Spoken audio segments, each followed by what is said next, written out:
Pour se faire valoir, une entreprise doit offrir un produit ou un service qui soit distinctif. Et ça aide quand le nom est également distinctif. C'est le cas pour Silex Éléments, une entreprise fondée il y a une dizaine d'années par Olivier Sénécal. Et dans un moment, il va nous présenter sa stratégie pour percer le marché américain.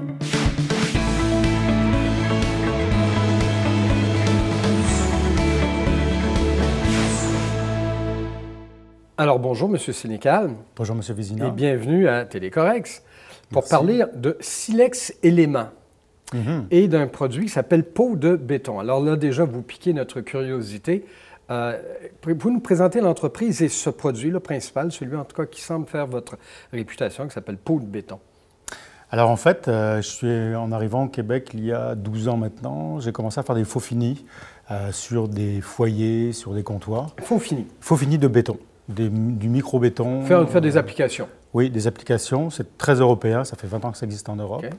En fait, c'est des micro-bétons qu'on applique directement sur le bois, sur le placo-plâtre, sur pas mal de revêtements. Et puis, au bout d'un moment, je me suis dit que j'allais vieillir et me fatiguer. Donc, comme c'est compliqué, en plus, dans le domaine de la construction et de la rénovation, pour avoir de la qualité constante, j'ai pensé au système de panneaux. Donc, et là, j'ai commencé à fonder Silex Éléments. Alors, les éléments silex, la dureté du silex, comme vous disiez tout à l'heure, de la préhistoire qu'on trouve sur les plages, qui sert aussi le fameux galet qui sert à appliquer et à fabriquer le tas de lac. Donc, vous avez des panneaux décoratifs, mais qui peuvent constituer revêtement, sur un mur, sur des surfaces, vous avez fait. Mais vous avez également créé une méthode pour transformer les surfaces. Oui. Alors en fait, le béton, c'est venu en fait autour d'un repas, le nom peau de béton. Ça plaît beaucoup aujourd'hui et c'est uniquement 100% en béton, mais l'idée c'est que ce soit extrêmement léger. Donc ça veut dire que les panneaux font moins de 2,5 livres au pied carré, alors que le béton est très lourd, c'est 4 fois, 5 fois plus lourd, voire 10 fois plus lourd parfois.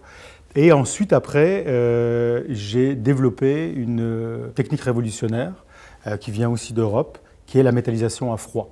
C'est-à-dire que vous pouvez appliquer des particules sur des surfaces pour les transformer. Bon, prenons la table ici. Là. Oui. Vous pourriez appliquer vous les projetez, vous peinturez, comme ça? Alors, il y a deux solutions. On peut à la fois projeter à l'aide d'un fusil à peinture traditionnel, de compétition évidemment, parce que c'est quand même assez visqueux. Ou alors, on peut appliquer, pour faire du relief, on peut l'appliquer avec spatule. OK, parfait. Alors, j'imagine que, parce que j'imagine une table comme ça pourrait se faire, ça peut se faire sur du béton, sur du bois, et ça transforme la texture. Totalement. L'apparence. Alors, ça, vous l'avez d'abord présenté ici, ça fonctionnait, ça a bien marché, ça a été bien reçu? Oui, ben surtout la peau de béton, on est distribué aujourd'hui par un gros distributeur, Canada et New York, juste New York, aux États-Unis. Mais vous êtes déjà rendu aux États-Unis? Oui, déjà, oui. Une question, parce que, écoutez, effectivement, c'est une méthode qui est nouvelle. Elle est protégée, je présume? Oui, il y a une certaine protection, mais après, la protection, c'est aussi une stratégie. C'est une stratégie, ça veut dire que quand j'étais étudiant, notamment à Lyon, EM Lyon, en fait, ils disaient toujours, attention, les brevets, c'est bien, mais déjà, ça coûte très cher, c'est très long, puis ensuite, il faut avoir les moyens de protéger son brevet. Je comprends, mais à supposer, c'est beau, là, puis j'ai pu voir, on voit sur Internet ce que ça donne, mais il y en a d'autres qui pourraient s'en inspirer. Et carrément, vous volez l'idée. Alors, tout à fait, mais sauf qu'après, je dirais... bon, déjà, Silex, on est dans le partage, donc on cherche des partenaires avec qui développer toutes ces solutions-là. Et surtout, après, c'est la créativité qui va faire la différence avec Silex et d'autres. Comme par exemple, peau de béton, beaucoup essaient de l'imiter, mais ça reste toujours une copie. Et vous êtes donc entré sur le marché américain? Oui. De quelle façon? Comment vous y êtes pris? J'ai un collègue, Richard, qui travaille avec moi, qui m'aide au développement, à qui j'ai missionné de faire des appels, d'appeler les architectes et designers, de commencer une micro-étude de marché. Ensuite, j'ai appliqué à la subvention gouvernementale fédérale CanExport. Oui. Et donc, j'ai fait un plan d'exportation, un plan surtout de mise en marché, de sourcing sur le marché, en fait, de recherche d'informations sur le marché. Et donc, de là, on a construit et on est allé surtout sur le terrain. Moi, vraiment, le Le premier conseil que je donnerais à un entrepreneur qui veut exporter aux États-Unis ou comme ailleurs, ou même l'Ontario pour nous Québécois, ou même aller dans l'ouest du Canada, c'est d'aller sur son marché. C'est d'être physiquement présent, d'aller pousser des portes, d'aller parler avec des gens, de vraiment de sentir son marché et surtout de comprendre qui est le client qui achète. Et c'est ce que vous avez fait. Oui. Et vous, géographiquement, aux États-Unis, vous avez commencé par quel endroit? Par la Nouvelle-Angleterre. Nouvelle-Angleterre, on est allé du côté de Boston. On a ratissé à 100 km à la ronde. On a déjà eu beaucoup d'informations. On a créé aussi, le deuxième conseil que je donnerais, c'est de créer un réseau, d'architectes, designers, pas pour moi, de professionnels du marché, parce qu'en fait, ils nous donnent des éléments. Ils nous font notre publicité aussi. Ils prescrivent nos produits.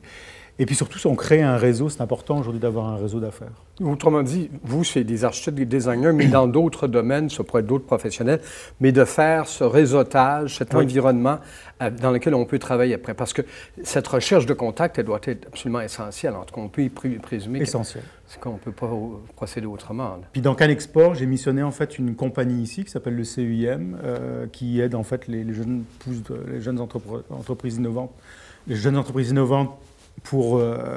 à leur croissance, en fait, au développement des affaires. Et aussi, j'ai pris une compagnie qui est à la fois au Canada et aussi présent à Atlanta. Et cette personne-là, en fait, est franco-américaine. Donc, du coup, d'avoir le cerveau plutôt francophone pour vraiment comprendre ce qu'on est, mais aussi la partie américaine, terrain, et où lui, en fait, a travaillé avec tous ces links en fait, qu'il a créés depuis des années. Et là, vous continuez à vous déployer?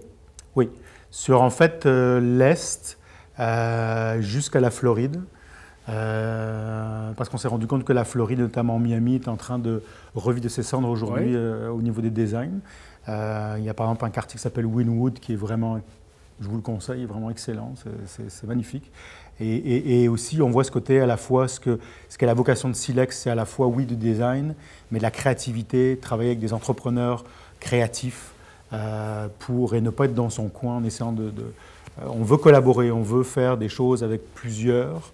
Donc on recherche vraiment des partenariats également sur le territoire américain. Ce qui fait que si on se promène un peu par hasard, puis avec un peu de chance, on verra une peau de béton issue du Québec qui sera en train j'allais dire, d'améliorer l'apparence de murs, de surface aux États-Unis, venu de Silex Éléments. Déjà, on a eu 4 contrats pour les façades, des panneaux pour les façades de 4 magasins Adidas, notamment en Floride, Miami, New York, aussi Los Angeles. Et un autre magasin qui va se faire bien. Il suffira d'être attentif pour les repérer en leur disant il y a un peu de Montréal, du Québec là-dessus. Surtout. M. Sénécal, merci beaucoup. Merci pour être venu chez nous à Télécorex. Merci, M. Vizina.